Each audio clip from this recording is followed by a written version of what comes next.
Nation wide injunction మళ్ళీ వచ్చింది. దేని మీద? ట్రంప్ ఎగ్జిక్యూటివ్ ఆర్డర్ మీద.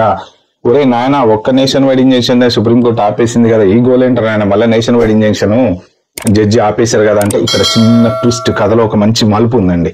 ఆ మలుపు ఏంటి అంటే, సుప్రీంకోర్టు ఎగ్జిక్యూటివ్ ఆర్డర్ మీద ఎవరైతే జడ్జి నేషన్ వైడ్ ఇంజంక్షన్ ఇచ్చాడో ఆ నేషన్ వైడ్ ఇంజంక్షన్ ఇచ్చేటువంటి రైట్ జడ్జిలకి లేదు అని ఆర్డర్ పాస్ చేసి నెల రోజులు టైం ఇచ్చింది. జూలై 27 లోపు ఎవరైనా సరే లాసూట్ ఫైల్ చేసుకోవాలంటే ఫైల్ చేసుకోవచ్చు. జూలై 27 నుంచి ఇంకా బర్త్ రైట్ సిటిజన్షిప్ అప్లికబుల్ కాదు అనేది చెప్పేసి వాళ్ళు సుప్రీంకోర్టు ఇచ్చారనమాట. అయితే సుప్రీంకోర్టు వాళ్ళు ఎగ్జిక్యూటివ్ ఆర్డర్ గురించి ఎక్కడా మాట్లాడలేదు, ఓన్లీ కేవలం ఆ పర్టికులర్ జడ్జిమెంట్ అనమాట. సరే, ఇప్పుడు వచ్చింది ఏంటి అంటే, నేను నిన్న క్లాస్ యాక్షన్ లాసూట్ గురించి చెప్పినటువంటి వీడియోలో చెప్పాను. ఎప్పుడైతే సుప్రీంకోర్టు జూన్ 27న ఈ జడ్జిమెంట్ ఇచ్చిందో ఇమ్మీడియట్లీ ALCU అనే డిపార్ట్మెంట్ వాళ్ళు లాసూట్ ఫైల్ చేశారు. ఏంటి లాసూట్ అంటే క్లాస్ యాక్షన్ లా సూట్ అనమాట. అది ALCU అంటే అమెరికన్ సివిల్ లిబర్టీ యూనియన్. వీళ్ళు వెంటనే విత్ ఇన్ ద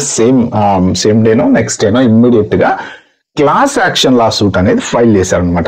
సింపుల్ గా క్విక్ గా చెప్పాలంటే, ఎవరెవరైతే ఆ పర్టికులర్ ప్రెగ్నెంట్ ఎవరైతే ఉంటారో ఆ చైల్డ్, ఇప్పుడు మీరు ఎలాగైనా తీసుకోవచ్చు దాన్ని, పిల్లలు పుట్టే పిల్లలు కానీ, లేకపోతే February 20th తర్వాత ఎగ్జిక్యూటివ్ ఆర్డర్ దగ్గర నుంచి పుట్టిన పిల్లలు కానీ, పుట్టబోయే పిల్లలు కానీ, వీళ్ళంతా ఒక క్లాస్ కిందకు వస్తారనమాట. సో వాళ్ళందరికీ జడ్జిమెంట్ అప్లికబుల్ అవుతుంది.